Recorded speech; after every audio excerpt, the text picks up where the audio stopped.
আমার আল্লাহ বলেন, হে পৃথিবীর মানুষ, হে আমার বান্দারা, তোমরা দুনিয়ার মধ্যে গিয়েছো, আমি তোমাদেরকে দুনিয়ার মধ্যে পাঠাইলাম। পাঠাইবার পরে আমি জানি তোমরা অনেক অন্যায় পথে যাবে, অনেক কাজ করবে, যে কাজগুলোর মধ্যে তোমাদের গুনাহ হয়ে যাবে। হ্যাঁ বান্দা, তোমরা গুনাহ করবে তাও আমি ভালো মতো জানি, তোমরা পাপ করবে তাও আমি ভালো মতো জানি।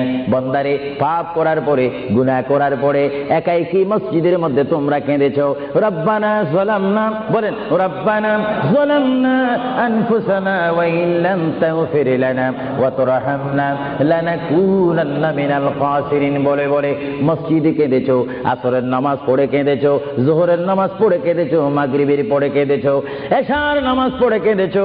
এ বান্দা, নামাজের মুসল্লা যখন বসে যাও, আমি আল্লাহকে তোমরা বারবার বল, আল্লাহ আমার গুনাহ মাফ করে দাও।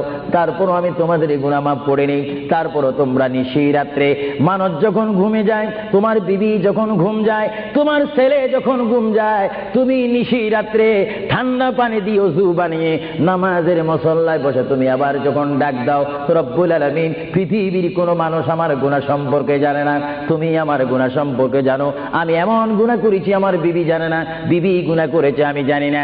আল্লাহ, তুমি সব কিচ্ছু জানো। হে আমার প্রভু, তুমি আমাকে মাফ করে দাও। আমার আল্লাহ বলে, তারপরও যদি তোমাদেরকে আমি মাফ না করি, তারপরও বান্দা, তোমরা আমার রহমতের দরজা থেকে ফিরে যাইও না। আমি তোমাদেরকে হুকুম দিচ্ছি, ওয়ালাউ আন্নাহুম ইয যালামু আনফুসাহুম জাউ